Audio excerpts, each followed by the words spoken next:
Breaking tonight, we are seeing a growing series of attacks against Donald Trump from some on the left and some in the Muslim community after the candidate today talks about setting up a commission to look into radical Islam. Speaking to Fox News earlier today, Trump said he is calling on former New York City Mayor Rudy Giuliani to spearhead the group. What about the temporary Muslim ban? Well, we have a ban. There are obviously some very bad things going on, and we're going to figure out what's going on. In fact, I'm thinking about setting up a commission, perhaps headed by Rudy Giuliani, to take a very serious look at this problem. In moments, we will hear from Carl Higbie, a veteran supporting Donald Trump. But first, we are joined by Rula Jibril. She's a journalist, foreign policy analyst, and author of Morale. Rula, great to see you. Thank you for being here. So what's your reaction to this proposal? Thank you, Megan. Well, it's odd since Donald Trump talking about Giuliani, who he supports. In the same time, Giuliani at this network, I think in December with Sean Hannity, he talked about the ban, and he said it's unconstitutional. Yeah, he said it would be a violation of the First Amendment. Giuliani himself actually said that it will create more terrorists. Look, let's leave alone the morality and even I would say the legality of the issue. But let's talk about how practical this issue is, how he's going to be putting it in practice. Are we going to see custom and border officers at airports stopping Muslims? How are they going to know who's a Muslim and who's not? By measuring their beards, by their names, by their skin tone?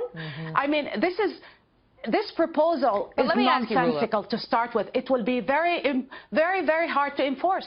Okay, so let me pivot off of the Muslim ban for just a minute, because it wasn't clear in Trump's answer whether this commission that's going to study radical Islam, which he is considering, he said, is about the ban, or if it's about what are we going to do about the problem of radical Islam. If it's the latter, do you have a problem with that?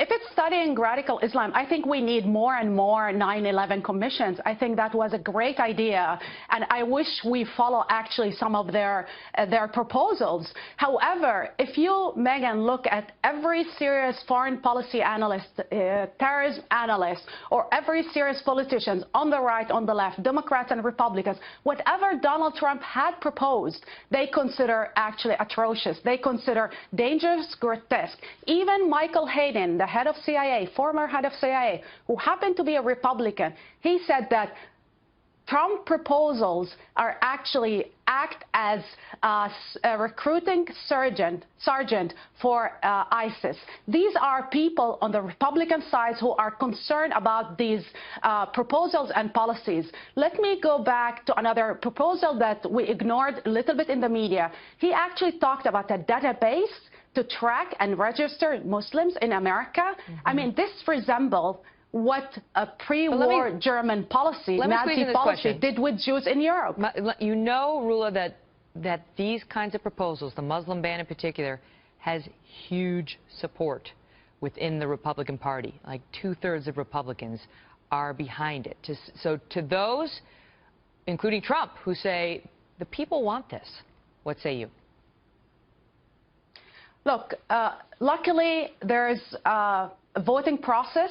2/3 of the Republican Party will go to vote, and the country will decide who they want to lead them. However, I think we need, as journalists, to be very serious and explain to our audience on the right, on the left, to the American people, how serious this issue is and the backlash we will have because of these proposals. Look at what happened in history. These things not only don't work and actually undermine our national security. And I'm not saying that because I'm a Muslim or because I'm an analyst. Look at the people who are working in the fields, what they are telling you, and the data they're presenting. Understood. Whether people who are ex-CIA officials or are in the Democratic Party or even the Republican Party.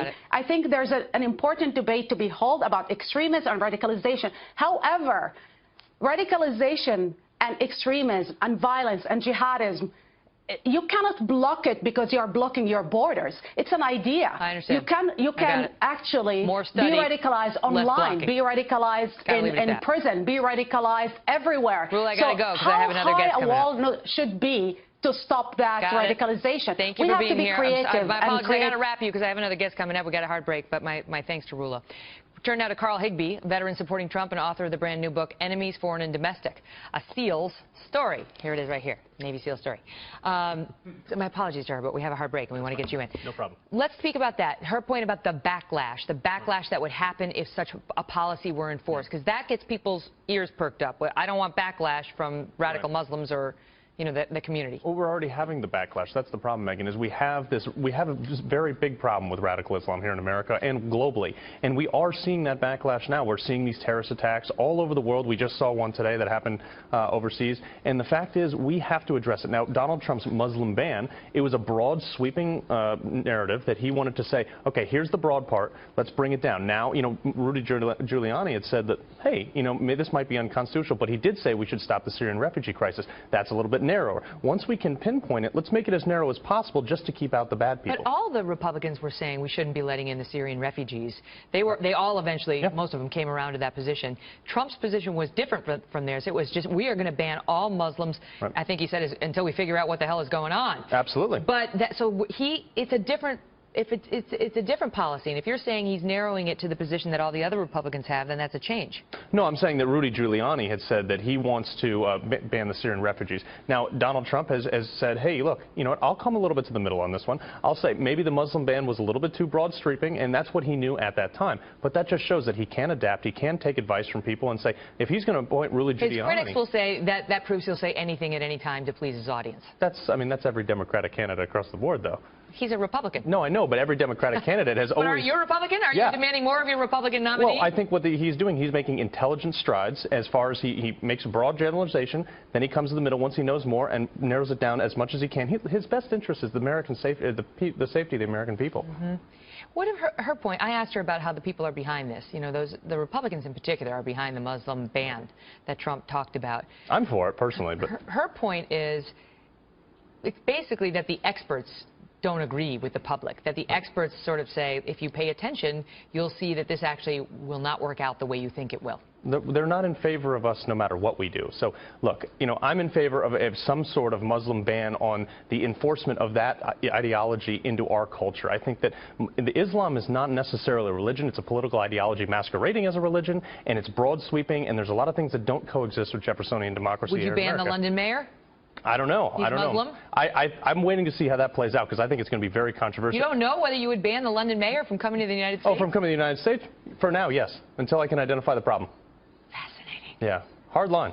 Carl, I see that. I've looked this enemy in the eye, and I know that it is something that we really need to watch for. I think Islam as a whole is not going to coexist with us, and I think it's only a matter of time before we start seeing more and more problems as we've seen already develop. Wow. Well, you made some headlines there. Enemies, foreign and domestic. Carl Higbie, thank you for being here. Thank you, Megan.